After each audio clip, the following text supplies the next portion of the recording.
E quando os chineses vieram? Como foi trabalhar? Caraca! Como que você consegue trabalhar integralmente com alguém que você não consegue nem entender? Pois é. Eu tive essa experiência Eu nem lembrava disso. E eu tive essa experiência com os coreanos e eu achei difícil. Depois eu consegui estabelecer. Mas como foi, então, essa metodologia com os chineses? Cara, eu não então, lembrava disso. o Tianci veio na época lá da NTZ, né? Foi 2020, no início de 2020, antes um pouco da pandemia.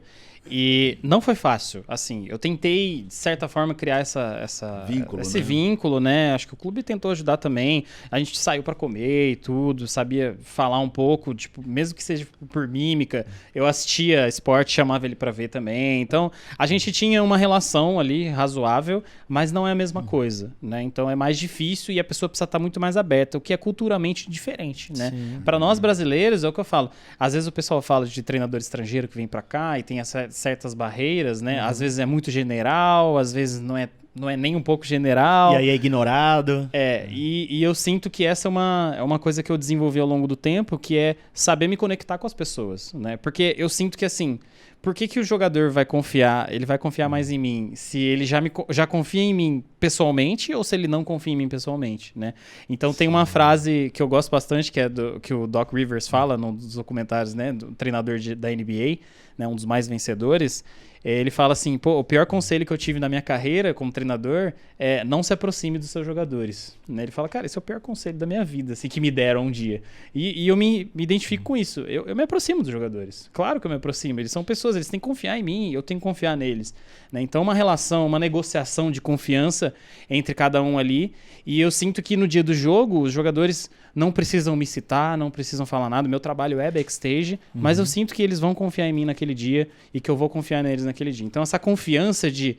Isso influencia em draft, isso influencia em sistema de jogo, dia a dia, como eles tratam as pessoas, tudo, absolutamente tudo. O que eles vão absorver do que você fala. Né? Exato. E tem vários casos aí, né? Depois a gente vai passando por cada um deles, mas até casos de mídia, assim, quando a gente teve, por exemplo, aquela situação que caiu a energia do prédio do Red Bet lá no meio de uma teamfight contra a PEN, no split que a gente foi campeão, caiu no meio da teamfight e a gente teve um problema ali, certo?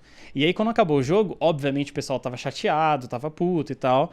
E aí a gente reuniu depois do jogo e eu falei pra eles, galera, primeiro de tudo, antes de falar do jogo, antes de falar de qualquer coisa, primeiro de tudo, não reclamem na rede social. Porque, tipo assim, não tem ganho nisso. A gente não vai ganhar. Não vai mudar nada. Aconteceu. Mas, cara, não é culpa de ninguém, caiu energia, a culpa é nossa de talvez não ter se preparado melhor, sabe? Então, talvez alguém tivesse razão em reclamar, mas por quê? Entende? Então, como que eu tenho uma moral de falar isso para um jogador se ele não confiasse em mim, né? E aí nenhum deles reclamou na época, eu lembro disso. Demais. Eu fiquei muito feliz por isso. Sim. Foi uma confiança extrema, de último nível que eles me deram naquele momento. E aí eu fiquei muito feliz deles não terem reclamado. E tenho orgulho dessa história até hoje, de todos os meus jogadores daquela época, que são caras, assim, seres humanos e profissionais incríveis. Então, antes de você puxar a próxima, só que aconteceu literalmente a mesma coisa comigo, só que no split, nesse últimos 2 meses. A gente teve um campeonato que a nossa internet ela caiu e ficou com 200 de ping na final. Era o melhor de 3. Sendo Wi-Fi ainda, hein? Ai, nossa, foi terrível. A gente perdeu o primeiro jogo por causa disso. E os meninos estavam assim, queriam ir pra mídia social, tudo, queriam a mesma coisa. Porque pra quem tava de fora, não parecia que tava tão lagado. Mas se usasse no ping... Aí não teria como. Por incrível que pareça, sabe o que a gente usou? Mas mesmo, a gente teve que trocar para uma internet de cima. E a primeira coisa que eu falei com eles foi: não vai para mídia social. E, se vocês quiserem, a gente pode dar FF. E aí... Podia? Porque não pode. Não, pode dar FF no campeonato. Tá lagado, não vamos jogar. Tá. Se não voltar, se não melhorar, a gente dá FF. Prefiro do que perder lagado. E é isso aí, a gente pode explicar, porque a gente vai ter que explicar o FF, não vai ter que reclamar. Falar, pessoal, não podemos jogar porque tivemos um problema técnico, era inviável e tal. Isso. E aí eles ficaram mais tranquilos, porque pensaram, pior seria se tivesse jogado lagado e perdido. Mas aí voltou mais ou menos a internet, meio lagada, a gente jogou 1x1, 2x1. Só que tirou isso da cabeça deles. E eu acho que isso é uma coisa muito importante que você falou. Você consegue colocar o foco no lugar certo. Quando você retira esse passo de lidar com... Porque vai lá, o cara reclama em mídia social, além de ser pior pra você, como organização, de ser pior pra eles, aquilo ali vai reverberar.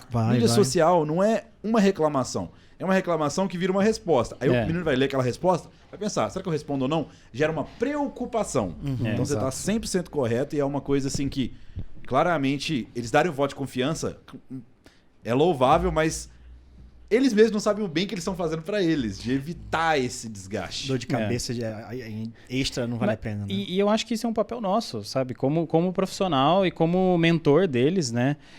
Eu conto essa história do Peter até hoje, né? Sobre o primeiro dia que eu conheci o Peter na NTZ. Ele é um exemplo para mim em várias áreas, né, da vida. E eu lembro que ele chegou e ele fez questão de, antes de falar qualquer coisa para qualquer pessoa, ele trouxe um chocolatinho para todo mundo, né? E não é pelo chocolate em si, que era delicioso, mas não era pelo chocolate gesto, em si. Né? É o gesto, e ele explicou, ele falou, olha, para todo mundo que é meu pupilo, né, vamos dizer assim, eu serei o seu mentor sempre, pro resto da vida. Então, eu tenho responsabilidade sobre você pro resto da vida, entendeu? E é assim que eu me sinto hoje com todos os jogadores que passam pela minha mão, né? Trabalhando comigo ou não, eu me sinto mentor deles, eu me sinto na obrigação de ajudá-los a serem melhores pessoas, a serem melhores profissionais, melhores jogadores. Fico muito feliz quando outra pessoa tem uma conquista, mesmo que seja em outro time, porque eu sei que, de certa forma, eu ajudei a construir algo melhor, né? E eu sei que isso volta para mim, né? Então, eu acho que isso eu aprendi dentro de casa, né? De ajudar as pessoas. E você não precisa esperar nada em troca, porque essas coisas vão, igual o Diogo falou, né? Semeando e tal, né? Você vai semeando e aí um dia isso volta pra você. Uma coisa que você